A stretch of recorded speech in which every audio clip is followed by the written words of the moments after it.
এবার কেন বৃষ্টি হয়নি বলুন তো? এই কদিন কত দুর্যোগ, এটা নতুন খেলা শুরু হয়েছে।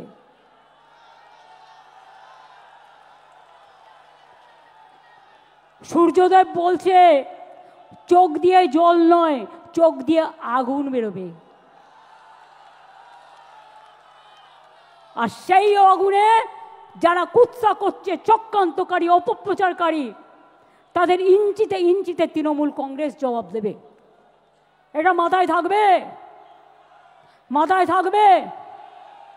কি হলো? লড়বেন, লড়বেন, লড়ে যাবেন, জয় করবেন, মামাটি মানুষকে সাথে নিয়ে চলবেন,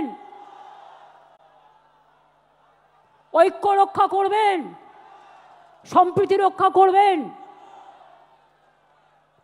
আমি শেষ করার আগে বলি, আমার এখানে যত মানুষ আছেন, যাদের অফিস থেকে শুরু করে, ধর্মীয় স্থান থেকে শুরু করে, প্রশাসন থেকে শুরু করে, ডেকোরেটার্স থেকে শুরু করে, ভলেন্টিয়ার্স থেকে শুরু করে, ব্লক নেতা, জেলা নেতা, সমস্ত ফ্রন্টাল অর্গানাইজেশন থেকে শুরু করে সবাইকে ধন্যবাদ জানিয়ে বলবো, আমার সাথে বলুন জয় হিন্দ।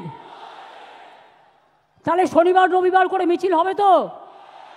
মিছিল হবে, ধর্ণা হবে। আর যে পরিবারের লোককে ডিটেনশন করবে তার বাড়ির সামনে বসে যাবেন বিজেপির নেতাদের জবাব দেওয়ার জন্য।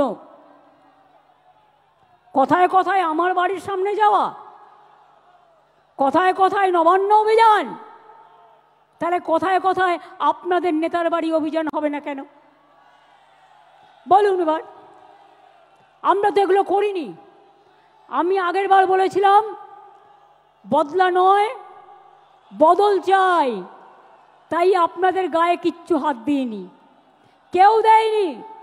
তৃণমূল কংগ্রেস কর্মী মারা গেছে, হাজার হাজার তৃণমূল কংগ্রেসকে আপনারা মেরে ফেলেছেন, আমরা তাও হাত দিইনি। আর এবারে স্লোগানটা হবে জব্দ হবে, জব্দ হবে, স্তব্ধ হবে।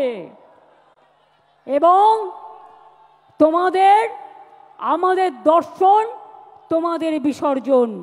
বাদবাকিতে বুঝিয়ে বলবো আবার নির্বাচনের সময়।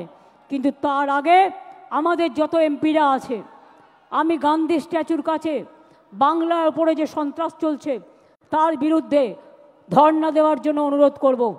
আমি যারা খেলোয়াড় আছেন তাদেরকে অনুরোধ করব যে আপনারাও একদিন ধর্ণা দিন। আমাদের যারা সংস্কৃতি প্রেমিক মানুষ আছেন তাদেরও বলবো আপনারাও একদিন ধর্ণা দিন। এই করে সমাজের সমগ্র জাতিকে নিয়ে, আমাদের মহিলাদের নিয়ে, যুবকদের নিয়ে, ছাত্রছাত্রীদের নিয়ে, কৃষকদের নিয়ে, শ্রমিকদের নিয়ে, মনে রাখবেন কৃষক কা উপর মে কিষান কা উপর চর্চা। কত কিষান সুইসাইড করেছে।